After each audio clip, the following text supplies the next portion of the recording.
Hi, I'm Zach Kazan, managing editor at Worn & Wound. I'm joined today by Zach Weiss, co-founder of Worn & Wound.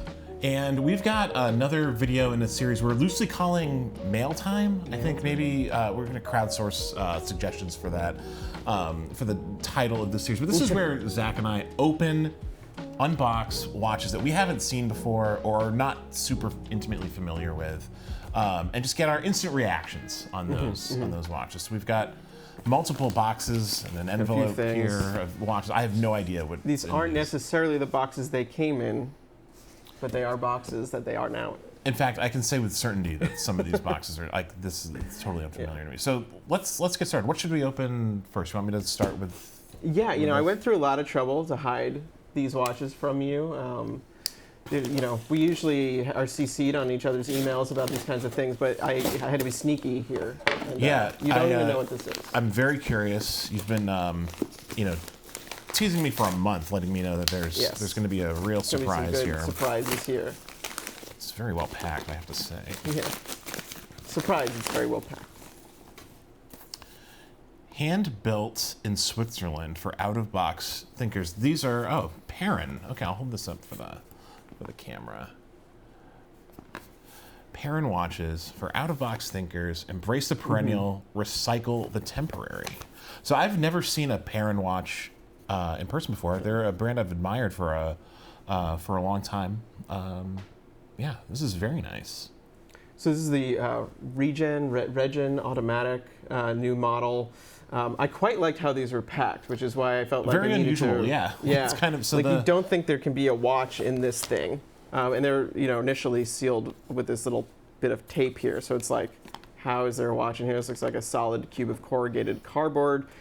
Cut it open. It's like cut out like this, or you open it up, and you have to assemble the watch yourself. In terms of the strap. It's kind of fun. But it's fun. Nice. I like that actually. Like you take it out, you immediately have to interact with it, and I mean it's just quick release straps. But yeah, so 39 millimeter, 200 meter dive watch, Sellita movement in there. Some really interesting things going on with the dial. So I'm curious what you think of that, and I'll actually assemble the other one while we go for it. Same model, different bezel on this, so you can see. So I was going to say one of the first things that jumps out at me is the bezel configuration. It's a combination. Dive bezel and 12-hour bezel on this. So that's, I think, kind of an emerging trend. We've seen a number of brands have these kind of dual register bezels recently. But I like it. I think it's pretty nicely executed, and there's a clear delineation between both registers. The other thing that I just noticed is there's a date at 12, which is always an unusual choice. I think it's pretty well integrated into the dial here. It's black dial with white markers, so plenty of contrast. Yeah, I think this is a pretty cool watch. What's the retail price on? The retail price on these I left off my cheat sheet. So it's around 700 Swiss francs. I believe that's there. not on the strap. There's a bracelet option, which is a little bit more, and I think they might even have a discount or something going. But it's an under $1,000 Swiss made watch with Sellita movement. What I quite liked about these was that they are thoroughly modern. Yeah. First off, there's really no attempt at this to feel like a throwback to anything, which is refreshing, I think, sometimes, especially when it also doesn't feel somehow contrived futuristic or something like that either. You have these oval or sort of negative markers, which I think has a nice look. That always sort of feels sort of futuristic, molded markers. The date at 12 is one of my favorite features about this because why not have it at 12 versus 6? It immediately sort of gives it a different balance. But the shape of this bezel is very cool, and it's on both of them. It's conical with coining going vertical for grip towards the bottom, and then horizontally for more more of an aesthetic look at the top. But it's just very nice looking. I can't recall another watch I've seen like that. It matches the crown too. The crown has the same kind of a similar angle to it. I've been actually hearing from our producer off camera. I've been saying the name wrong the whole time. It's the Perrin Regia automatic. It's REGIA automatic from the brand Perrin. Yeah, check that out. Yeah, very nice. Okay. All right. Next watch, or next box. Next box. Shall I go? Yeah. Let's see what's in there. All right. Well, we have a RADO. RADO? How do you say it? Do you say RADO or RADO? I've always said RADO. Okay, RADO. But that could be wrong. I'm proud. Chime in the comments if you know the correct pronunciation. I'm sure people will. For this brand that's been around for a very long time. RADO. No, RADO feels right. I just like inherently want to say things the wrong way for some reason. Oh, here we go. This is this new model. What is this model called? This is the Anatom. Anatom. This was released, I think, at the tail end of last year or early this year. It's a reissue, a reinterpretation of a watch that's around 40 years old, and just like us, just like us. And when this watch was announced, I was really intrigued by it. I think it's quite nice. It has an integrated bracelet kind of feel, but it has a rubber strap, as you can see. RADO is known for their use of materials, particularly ceramic. They're really kind of pioneered the use of ceramic in watchmaking, and this watch has a ceramic top portion of the case, like essentially like the bezel area. So the gloss area. Yeah, it doesn't have like a traditional bezel, but that top piece is ceramic, and then the mid case is DLC coated steel. But the dial really, I think, is the star of the show. It has this like really gorgeous blue gradient dial. I think it's very nice, and it wears very comfortably. I think that they really nailed the strap. It's a very soft, supple material. I think it looks great. What do you think? Yeah, I like this. I like this more than I think I expected to like it. I remember when they came out and just being like, oh wow, that's unexpected. But not knowing really the proportions from just release images, or the sort of subtle shaping of this watch. There's some really nice, like the case isn't flat on the sides. It comes in a little bit, and then the crystal goes out. Like it's all faceted, so it feels very organic, and that flows from the strap. Like it's really well detailed in that way. And then that dial, it's like electric blue at some angles, and then almost black at others, and it seamlessly floats into that, I guess, black ceramic edge there. This is really, I would like to wear this for like an extended period of time. I could definitely see enjoying this. It's just really well executed. I've had it in for review for a period of time, and I've enjoyed just kind of like wearing it around. It's very, very comfortable. Like, once you get the strap kind of like dialed in terms of size, it's a little loose right now. But. Yeah, it's really very easy watch to wear, which is obviously a rectangular case, which is not usually, I don't usually find that case shape very forgiving on my wrist, but I found this one very, very easy to wear. Yeah, it's very cool. What is the price on these? The price on this is $3,350. $3,350. Okay. So a little bit pricey, but I mean, I think the ceramic obviously is playing a role in driving the price up there. And this is a really, I think this is like a pretty niche watch ultimately for people roughly our age who are kind of like interested in this time period. Or a little older. I think Gen Xers might be. This is sort of like a elder millennial Gen X kind of core. Yeah. Core design. Okay, and we have one more box here. I'm honestly not 100% sure of what's in there at this point, so let's find out. This is a big box. It's a big box. It's heavy. There's a lot of. I don't know who packed this, but this is overpacked. I'd say overstuffed. Well, here's a box that says no cheating. Right on the box. Someone doesn't want us to see. There's actually more than one watch in here. So this is where my confusion came from. I thought there was more. We'll go one at a time then. Okay. I know what's in here. I saw it briefly, but I feel like I haven't spent much time with this. So this is a Christopher Ward box. Very nice box, I have to say. Yeah, they like redid their packaging a few years ago, and this is sort of their standard across all their watches, and it's an extremely nice, well thought out box that comes together. So this is a watch I've been very interested to check out. This is the Christopher Ward. What is the actual name of this watch? It has an aventurine dial. It's their moon phase with an aventurine dial. It's the C1 moon phase with a aventurine dial. Yeah, this is. And I always have difficulty getting with these. The vinyl off is never fun. This is very beautiful. This is their obviously aventurine dial, which is reminiscent of the night sky, a starry night sky, and their big giant glowing moon. For the moon phase. This is quite lovely.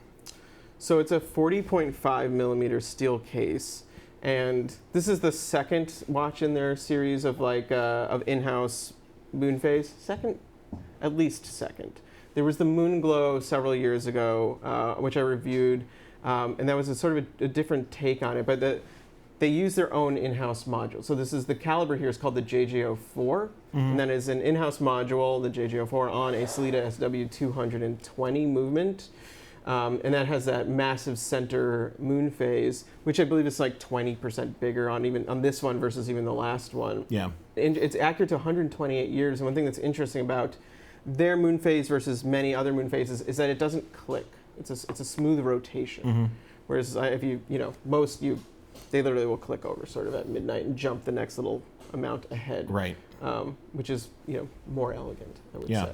Elegant is really the right word for this. It almost feels like a tuxedo watch, and it's like in its formality and its dressiness, just because of that. Like that aventurine dial just like communicates a level of formality. I think as does a slightly contentious point, particularly for me, the complete and utter lack of markers. Yeah. That level of stripped down, that feels like it's intended for a sort of buttoned up, refined experience. I quite like watches without markers. I think I've grown into an appreciation for watches in that style. So I think this watch to me would be kind of destroyed with markers. I think like if you start applying markers here, writing numerals to it, it takes the focus off of the aventurine and the moon phase, which are the stars of the show. How do you feel about a moon phase without a date? I'm fine with that. I think it's really, it's meant to be like more poetic rather than functional. I'm always going to be fine without a date. Like in general, you can get by. Yeah. I have plenty of watches with dates. I like, a well executed date window, but I'm also like, I'm never going to complain if there's not a date. I don't know that I would even bother. Honestly, this might be controversial. I might not even bother setting the moon phase on a watch like this. Wow. Yeah. Wow. Well, listen. You come to mail time for hot takes. That's true. That's what I have a moon phase, a watch with a moon phase, and it has the day and the date on it. I set the day and the date. I don't always set the moon phase because I don't care. This is recorded and being broadcast. I know. Sorry. Yeah, it's shameful. lots of people. It's shameful. This is lovely. I'm really glad I got a chance to see this. It's been something that's a bit of interest to me since it was announced, and I haven't had a chance to really get a look at it. So this is great. It really the aventurine, that's I think really what makes this one different. It's aventurine dial, aventurine moon date of disc. So there's almost like, obviously you can see a break there, but it's almost like part of the dial itself is in motion. Right. Which is quite special. Yeah. Yeah, it's very cool. Yeah, and very cool. It's from Christopher Ward. Yeah. They're doing a great job. All right, should we get into this last? There is one more. Cleaning the table for this last watch. All right, let's see what we've got here. I don't think we need it. Okay, this is like a brown box, somewhat It's a brown box. nondescript, and we have looks like a field watch of some kind here. Oh, so this is a Pracetus, I believe is, yes. Yeah, it looks like an old watch. Yes. Which is, obviously the point of their whole kind of like aesthetic. These are like kind of like military influenced. Yeah, they're all military influenced watches. So this specifically is from their new Dirty Dozen series. Iconic line of watches, the 12 brands, etc. This comes in 3 flavors: factory fresh, patina, and tropical. So this is the patina version. Okay. Though, one note from the manufacturer, the hands on this haven't been fully patinaed. This is a prototype. Okay. But it basically has like a more of a worn-in, used look. The factory fresh looks like it might have obviously went out of the factory back in whatever, 1945. And then patina is like a chocolate dial sort of a thing. Yeah, $875. That's a really good price. Yeah. And the movement, it has an interesting movement in it, which is something we're seeing a little bit more of. Cheat sheet here. Swiss-made Landeron L24. Interesting. Yeah, so Landeron movements. Landeron is an old movement company that I don't know what happened sort of in the hiatus, but went away for quite some time and has been resurrected. And we're starting to see now in more watches. And it's interesting particularly that it can be in a watch that's fairly affordable for a Swiss-made mechanical movement. I have to say, I really like like there's this very subtle like dial texture.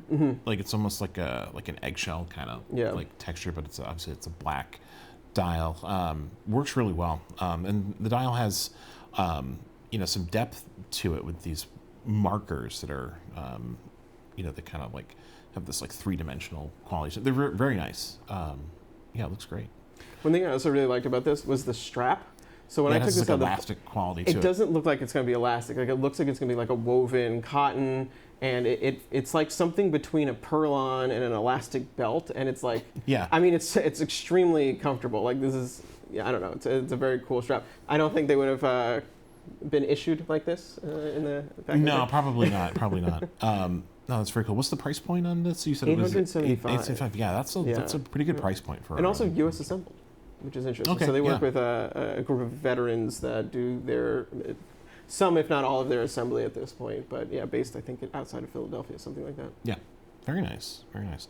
Zach, I think we did a good job, with our unboxing today, our mail time. We get so many watches here in the office. It's never going to be difficult to find watches to surprise each other with. Although I feel a little bit like the lesser child at Christmas right now. I mean, look at the amount of boxes on your side. That's just how it shook out this time. Next time, maybe you'll have it'll be like the first night of Hanukkah. Yeah, exactly. With a bunch of gifts. But. One day there may or may not be a glitter bomb in one of these. Well, make sure that's at like the end of my. If you ever come in here and see that the carpet is gone, you'll know. Yeah, it lasts forever. Glitter. Yeah, exactly. Yeah.